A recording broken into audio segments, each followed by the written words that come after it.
Okay, இதுவும் வந்து இந்த வெண்ணெய் உருகிடுச்சு. இதை கொஞ்சம் அப்படி ஊற்றலாம். குக்கர்லேயும் 2 மெத்தட் இருக்குது, அதையும் பார்க்கலாம். வச்சுட்டு குக்கரை மூடிடலாம். குக்கரில் கேஸ்கெட்டு போடக்கூடாது. இது ஏர் ஃப்ரையர், குக்கர் எது எப்படி வருதுன்னு அரை மணி நேரத்தில் தெரிஞ்சிடும். பார்க்கலாம். வருது. இது வந்து குக்கரில் பண்ணது, சூப்பராக தான் இருக்குது. இது குக்கரில் பண்ண கேக் பண்ணுறதே ஒரு பெரிய விஷயம் தான் நம்ம நினச்சிட்டு இருந்தோம். சூப்பர் மார்க்கெட்டில் இந்த ரெட் வெல்வெட் கேக் மிக்ஸ் அப்படின்னு ஒன்று விற்றுச்சு. இந்த கம்பெனி வந்து கிரெயின் அண்ட் கிரேஸ் அப்படின்னு போட்டிருக்கு.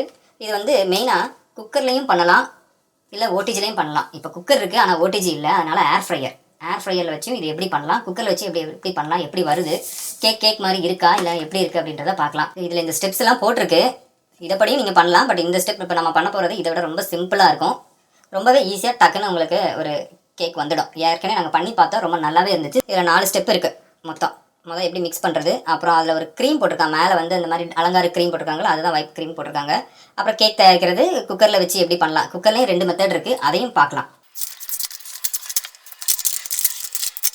கேக்கு உண்டான மிக்ஸ் இது வந்து ஃப்ரீன்னு போட்டிருக்காங்க. Free 50 gram whipped topping cream mix. இதுதான் அந்த டாப்பிங் க்ரீம் மிக்ஸ்னால் ஒன்றும் இல்லை, அந்த வெள்ளையாக க்ரீம் மாதிரி இருக்கும்ல, அந்த க்ரீம் பாங்கல்ல, அது மேலே அலங்காரம் பண்ணுறதுக்கு உண்டான க்ரீம் தான் இதுதான் ஃப்ரீ அப்படின்னு போட்டிருக்கு. இன்னொரு க்ரீம் கொடுத்துருக்காங்க, இன்னொரு பேக்கெட்டு, இதையும் வச்சு பார்த்தோம்.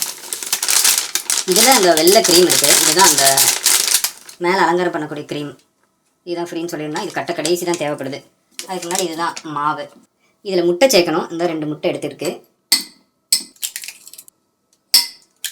தண்ணி லைட்டாக சேர்க்கணும். இப்போ கலந்துக்கிடுவோம். நல்லா தண்ணி மொத்தமாக ஊற்றிடாதீங்க, கொஞ்சம் கொஞ்சமாக தான் ஊற்றணும். எப்படி வருது அப்படின்றத பார்த்துட்டு மீதி உள்ள தண்ணி ஊற்றிக்கிடுவோம். ஏன்னா முட்டையும் ஊற்றிருக்கு. இப்போ இதில் ஒரு முட்டை நீங்கள் ஊற்றிருந்தீங்கன்னா கொஞ்சம் தண்ணி தேவைப்படும். 2 முட்டைனால அந்த தண்ணி கூட தேவைப்படாது. ரெட் கலரில் இருக்குது. இந்த மாதிரி நல்லா கலக்கிக்கிடணும். ஓகே, இப்போ வந்து கொஞ்சம் ஆயில் சேர்க்கணும். ஆயில் இல்லை அப்படின்னா நீங்கள் வெண்ணெய் சேர்க்கலாம். ஆயில் இல்லைன்னா வெண்ணெய் நீங்கள் சேர்த்துக்கிடலாம். இது வீட்டிலேயே பண்ண வெண்ணெய், கட்டியாக இருக்குது. கொஞ்சம் உருக்கிக்கிட்டு இதில் ஊற்றலாம். ரொம்ப கட்டியாக இருக்குது, அதுக்கப்புறம் ரொம்ப அடிச்சுட்டே இருக்கணும். இந்த வெண்ணெய் உருக்கிடுச்சு, இதை கொஞ்சம் அப்படி ஊற்றலாம். இந்த வெஜிடபிள் ஆயில் ஏதாவது கொஞ்சமாக ஊற்றிக்கிடுங்க. இந்த ஸ்டெப்பில் பார்த்தீங்கன்னா இது ஊற்றணும். ஒரு மோல்டில் எப்படி நமக்கு வேணுமோ அந்த தட்டில் ஊற்றணும். அதுக்காண்டி இது கொஞ்சம் தண்ணியாக இருக்கணும். தோசை மாவு அளவுக்கு இருந்தால் தான் அதை ஊற்ற முடியும். சப்பாத்தி மாவு கட்டியாக இருக்கக்கூடாது. இந்த சின்ன கிண்ணம் வந்து குக்கரில் வைக்கிறதுக்கும் இது வந்து ஏர் ஃப்ரையில் வைக்கிறதுக்கும் இந்த 2ஆக இருக்குது. இதுவும் அதே கடையில் தான் வாங்கியிருக்கு. இதோட விலை 89 ரூபா. இது இந்த கேக் பண்ணுறதுக்குன்னு சரி பார்த்தோம், வாங்கியிருக்கோம்.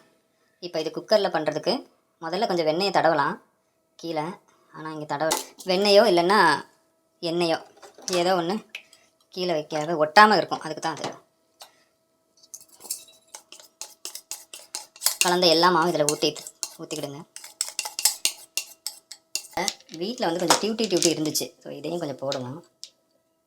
வேர்க்கடலையும் கொஞ்சம் போட்டு பார்க்கலாம் எப்படி வருதுன்னு. இந்த வேர்க்கடலை போட்டு பார்ப்போம் எப்படி வருதுன்ட்டு கட்ட கடைசியாக. இதை கொஞ்சம் வேர்க்கடலையும் டியூட்டியும் போட்டேன், அதனால் லைட்டாக கொஞ்சம் மிக்ஸ் பண்ணிக்கிட்டேன். இது வேண்டாத வேலை தான், இருந்தாலும் எப்படி வருதுன்னு பார்ப்போம். ஏர் ஃப்ரையரில் 160 180 வச்சுருக்கேன். இது வந்து அப்படி 15 மினிட்ஸ்க்கு வச்சுருக்கேன். வச்சோன்னே இது கொஞ்சம் ப்ரீ ஹீட் ஆனோடனே இது உள்ளே வச்சு விடலாம். இப்போ குக்கரில் பண்ணும்போது 2 மெத்தட் இருக்குது. குக்கரில் ஒன்று உள்ளே தண்ணி வச்சு பண்ணலாம், இல்லைன்னா உப்பு வச்சு பண்ணலாம். தண்ணி கொஞ்சம் ஊற்றிக்கிடலாம், இல்லைன்னா உப்பு வச்சு பண்ணலாம். அந்த மாதிரி தான் போட்டிருக்கு. இது ஒரு பழைய குக்கரு. அதில் கேஸ்கட் எதுவுமே இருக்கக்கூடாது, கேஸ்கட் எடுத்துடணும். விசிலும் வைக்கக்கூடாது. ஸோ முதல்ல இதில் உப்பை போடுவோம். கல்லுப்பு போட சொல்லியிருக்காங்க. 1 சென்டிமீட்டர் அளவுக்கு கல்லுப்பு போட்டால் போதும்.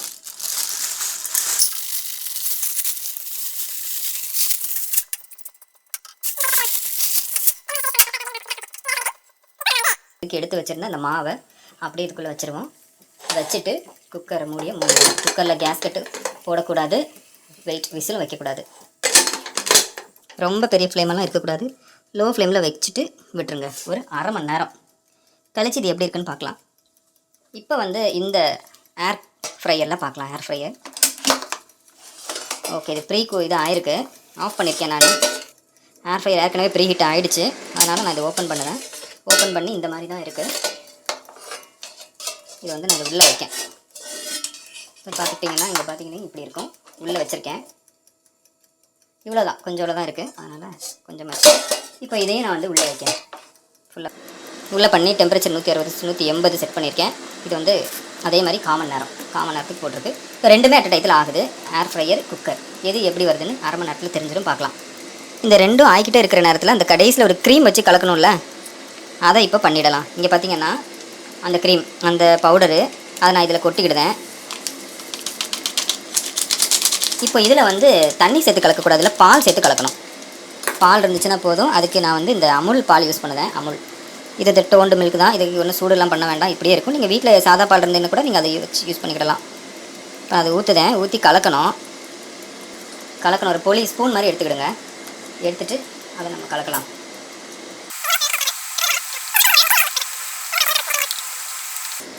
ஜில்லுன்னு இருக்குங்க.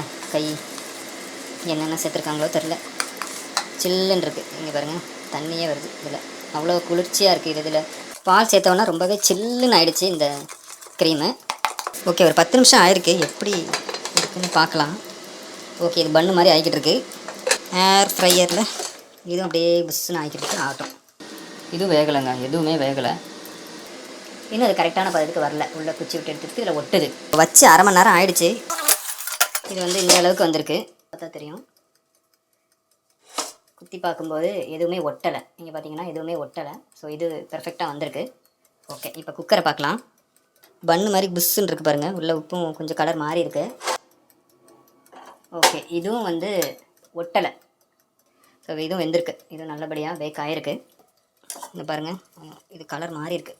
ஓகே, பரவாயில்ல. உப்பு கட்டியான மாதிரி இருக்குது. உப்பு கட்டி ஆகிடுச்சு. இது திரும்ப யூஸ் பண்ண முடியாது. இந்த மாதிரி வந்திருக்கு இது. ஏன்னா அந்த ஷேப்புக்கு தகுந்தாப்பில் தானே வரும். ஸோ அந்தளவுக்கு இது பன்னு மாதிரி இப்படி இருக்குது.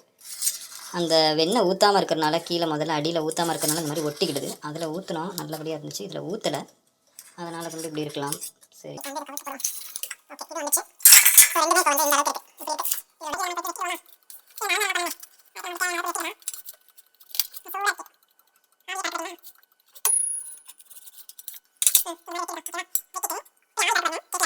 அப்படியே இந்த இது கிண்டி வச்ச இது இருக்குல்ல, அப்படியே நம்ம கிண்டி வச்சோம்ல, இதை எடுத்து அப்படியே தடவுவோம். இந்த அலங்காரம் தான். இந்த அலங்காரம் பண்ணாமலே நல்லா தான் இருக்குது. எங்களுக்கு பண்ண தெரியல.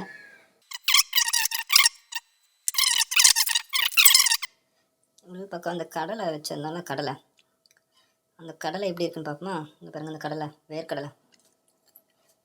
வேர்க்கடலை ஃப்ரை ஆகலை, ஆனால் அவிஞ்சிருக்கு. அவிஞ்ச கடலை எப்படி இருக்குமோ அதே மாதிரி தான் உள்ளே வந்து இருக்குது அந்த கடலை.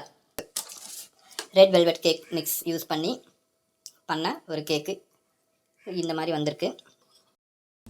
கேக் டேஸ்ட் பண்ணி பார்த்தா ரொம்ப சூப்பராகவே இருக்குது. ஃப்ரிட்ஜில் வச்சு ரொம்பவே அழகாக நீட்டாக இருக்குது. கேக் டேஸ்ட்டாகவும் இருக்குது. கடையில் வாங்கின மாதிரியே இருக்குது. பாருங்கள், கேக் நல்ல பீஸாக நல்லா அழகாக வருது.